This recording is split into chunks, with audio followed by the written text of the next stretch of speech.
Bueno, en el día de hoy hemos sido informados que el presidente de la Nación, Alberto Fernández, ha presentado una denuncia por intimidación pública contra mi persona, Ramiro Marra, nuestro candidato a jefe de gobierno, y Agustín Romo, candidato a diputado provincial por la provincia de Buenos Aires. Esta denuncia se presenta luego de que el ministro de Economía, Sergio Massa, dijera ayer ante los medios de comunicación que iban a meter preso a los supuestos responsables de la corrida cambiaria que estamos viviendo. También se sumaron a esto declaraciones de miembros de la CGT pidiendo abiertamente mi detención para que no pueda asumir en el caso de ganar las elecciones presidenciales.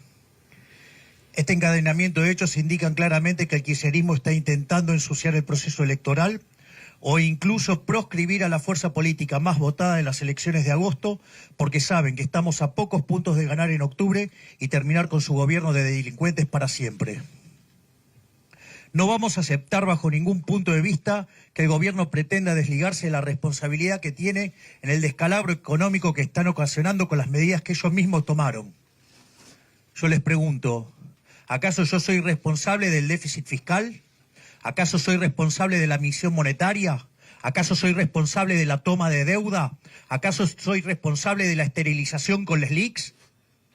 ¿Acaso soy responsable de cada una de las regulaciones que están destruyendo el sistema productivo?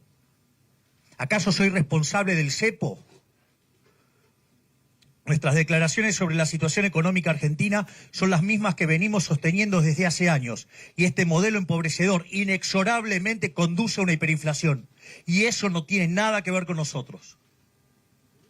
Es decir, la historia monetaria argentina es prueba de ello. Desde que existe el Banco Central, la tasa de inflación en Argentina en promedio ha sido 250% anual. Hasta que se produjo el repudio de la moneda en 1991, con la convertibilidad donde la inflación fue del 9% promedio concentrado en los primeros 20 meses. Pero cuando se quedaron sin financiamiento, ¿qué hicieron? Volvieron a las andadas y nos dijeron que iba a ser diferente. Así la inflación en los 4 primeros años del régimen K fue del 10% promedio, en los segundos 20%, luego 30%, con Macri 40%, y hoy la inflación viene viajando al 120% anual. Si tomamos el dato punta anualizado, viene al 300%. Si lo tomamos en la COR, 370%, en alimentos 470%, y en mayoristas estamos en el orden del 700%. Con una relación de pasivos monetarios remunerados, base monetaria de más de 3 veces, situación que es peor que la que teníamos en la previa de la hiperinflación de Alfonsín. Y con un desequilibrio monetario y fiscal peor que el que teníamos en la época del Rodrigazo. Llevo solamente en política casi 2 años. Me van a achacar a mí la decadencia de los últimos 100 y en especial el escándalo de los últimos 40 años y en especial mucho más el desastre que ocurre en la Argentina desde el siglo XXI con el kirchnerismo. ¿Por qué no tratan de ser un poco más serios? ¿Por qué no se hacen cargo de los problemas y no de culpar a los que venimos a aportar una solución verdadera? Nuestras declaraciones sobre la situación económica son las mismas que venimos dando siempre en un país que le ha quitado 13 ceros a la moneda. Destruyó 5 signos monetarios y tuvo 2 hiperinflaciones sin guerra, con lo cual todo esto no podría ser una novedad. Pregunta, ¿los que están hablando quieren ser parte de la conferencia? Bueno, busca la forma de no interrumpir. Bueno, digamos, si querés, digamos, te debe estar queriendo escuchar a vos seguramente. No, vos sos un grosero, que es otra cosa. Durante 4 años este gobierno, con la complicidad de la pseudo-oposición, ha presentado presupuestos con niveles altísimos de déficit fiscal y han utilizado la emisión monetaria como herramienta para cubrir ese déficit. Estamos hablando que usaron 20 puntos del PBI. Y cuando uno les alertaba que esa emisión monetaria iba a generar inflación, decían que no, que eso no pasaba. Es más, mandaron trabajos diciendo que estaban emitiendo y la inflación bajaba. Así estamos. Ahora nos están comiendo los rezagos de la política monetaria. Ahora van a aprender lo que es los rezagos de la política monetaria. La inflación y la suba del dólar, que en realidad es caída del peso, es la consecuencia directa de esas decisiones y no hay otra razón. Desde que asumieron, emitieron alrededor de 9 bases monetarias. El desequilibrio fiscal actual es peor al que teníamos en el Rodrigazo, que era 14% del PBI. Hoy, si sumamos el Estado Nacional más el Banco Central, estamos en 15 puntos. Y 2/3 de ese déficit lo explica el desastre que hay adentro del Banco Central.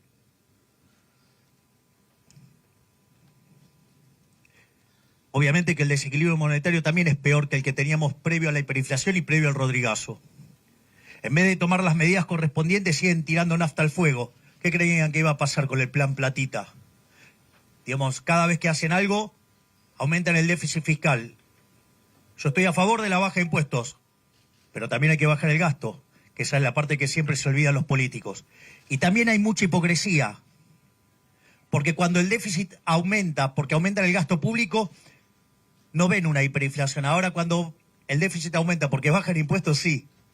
También otra gran hipocresía de los políticos. Entonces, si el gobierno, digamos, quiere detener a los responsables de la corrida cambiaria y la corrida financiera y todo lo que quieran, lo que tiene que hacer es ir y mirarse al espejo, fijarse bien, digamos, cómo arrancaron esta gestión. Por ejemplo, las cosas que hizo el impresentable de Guzmán, o, digamos, la impresentable de Batakis, o, digamos, las cosas que está haciendo Massa desde que es ministro. Hay que tener bien claro, a ver si lo entienden de una vez, la inflación es siempre y en todo lugar un fenómeno monetario que se genera por un exceso de oferta de dinero. Y esto puede ser o porque aumenta la oferta, o porque cae la demanda, o porque ocurren las dos cosas a la vez. Eso genera una pérdida del poder adquisitivo del peso. Esto quiere decir que todos los precios expresados en unidades monetarias suben. Y el dólar, como es un activo financiero, sube primero. Pero después, atrás de eso, vienen los precios de los transables, después de eso vienen los mayoristas, después los minoristas y después vienen los salarios. Por eso también en los procesos de aceleración inflacionaria se produce un fuerte deterioro del salario real que lleva a la gente que se aumente el número de pobres e indigentes. Nuestras declaraciones, lejos de ser imprudentes, son las únicas declaraciones responsables pensando en el bienestar de los argentinos. ¿O acaso ustedes quieren que les mientan? ¿Acaso están a favor de esos economistas que le dicen, no, por favor, sean responsables, quédense en pesos, mientras que ellos acumulan en dólares? Vamos, dejemos la hipocresía de lado, con tasas de interés reales negativas, con tasas que pierden contra el dólar sistemáticamente. ¿Acaso, digamos, ustedes aplaudirían a aquel que les diga, no, quédense en pesos, así el gobierno los destruye con impuesto inflacionario? ¿Se dan cuenta lo que está detrás de la lógica del Banco Central? A ver si lo entienden de una vez. En los últimos 20 años nos robaron 280.000 millones de dólares con señoriaje. Este gobierno de delincuentes lleva robados 90.000 millones de dólares.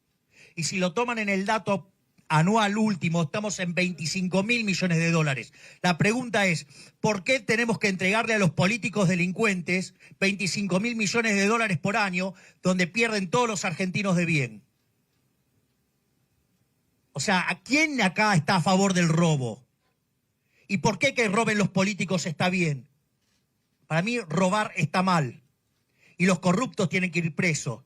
Sin embargo, parece que acá quieren matar al cartero. En un contexto de hiperinflación como el que estamos viviendo, decirle a los argentinos que se queden en pesos es considerarlo la más absoluta de las pobrezas, es destruirle los ahorros. Si ustedes le hicieran caso a estos políticos, en el año 2001, con 1.000 pesos, tenían 1.000 dólares, y si se hubieran quedado con los pesos, hoy tendrían $1. Los hubieran destrozado. Nosotros no vamos a ser cómplices de la destrucción del poder adquisitivo de los argentinos. Durante meses hemos sido extremadamente prudentes, incluso frente al Fondo Monetario Internacional, al cual le pedimos que sin darle nuevos fondos a este gobierno de inoperantes, le mantuviera el rollover de la deuda para evitar una crisis. Pretender hacer responsable de esta corrida a la única fuerza política que viene a plantear el cambio es una canallada solamente esperable del kirchnerismo. Lamento haber visto a periodistas y a la pseudo oposición hacerle juego al gobierno en estos días, sumándose a esta canallada. ¿Acaso, digamos, Juntos por el Cambio quiere lavar las culpas del ministro Massa? ¿Tendrá que ver con las reuniones que tuvo, digamos, el señor potencial ministro de Economía, Carlos Melconian, con el ministro Massa? ¿O acaso, digamos, el cepo no es una suerte de subsidio a importadores? Y ir y pedir por la defensa de la CIRA y cuidarlas, no es agarrar y tratar de materializar y cuidar el tongo ese. Vamos, son socios. Los responsables del desastre económico que los argentinos estamos viviendo son los políticos ladrones con su modelo empobrecedor de déficit fiscal financiado con emisión monetaria. Cualquiera que afirme algo distinto a esto es cómplice de la destrucción de nuestra moneda. Para finalizar, quiero aprovechar para decirle a los argentinos que faltan pocos días para que vayamos a las urnas, que tenemos una oportunidad histórica, el cual yo lo tenía pactado hace 4 meses. Yo soy amigo de Juan Napoli y, bueno, mucha gente se quiso venir, cerca de 700, 800 personas, y no podíamos porque era una cuestión de restricción física. Él, cuando me quiso saludar, le pedí que no se excediera en el saludo, o sea, que solamente le iba a dar la mano. Y en ese contexto, nada, yo le aclaré que él, digamos, es amigo de Larreta. Y él me dijo que no negaba sus amistades, pero yo le dije que él había jugado abiertamente. Entonces, o sea, te tocó perder, te quedaste al lado de los perdedores, perdiste. Así es que, digo, no descarto que quieran estar tomando venganza por esto. Además, sin lugar a dudas, o sea, el comportamiento y las declaraciones de economistas de Juntos por el Cambio muestran que ellos son cómplices de este ataque hacia mi persona, porque nadie en su sano juicio haría las declaraciones que hicieron, salvo que sean cómplices de robarle a los argentinos, lo cual tampoco lo descarto. En cuanto a las declaraciones de Darío, Darío es un analista de mercado y puede hacer las declaraciones que quiera. Ustedes lo que yo entiendo que en general no estén acostumbrados a la lógica de los liberales. Es decir, ustedes en cualquier fuerza política los van a ver todos alineados, repitiendo lo mismo, diciendo el mismo libretito, o sea, todos contestando la misma cosa. Bueno, algunos hasta postean y se olvidan de quitar el que le dijeron, digo, como la señora Vidal, ¿no? Que hizo un posteo y se olvidó de sacar que le estaban diciendo lo que tenía que postear. Con lo cual entiendo que estén acostumbrados a esa lógica. Nosotros, los liberales, no somos manada. Y cada cual tiene su forma de pensar. O sea, y nosotros además nos retroalimentamos en nuestras diferencias, porque es una forma de incrementar el conocimiento y mejorar la discusión. Fíjate que nosotros, por ejemplo, en la dolarización, nosotros tenemos 5 alternativas distintas, y que en realidad cada una de ellas tiene que ver con cada uno de los posibles escenarios que estamos viendo. Así es que en ese sentido tiene que ver con eso. Con lo cual, con lo que haya dicho Darío está perfecto.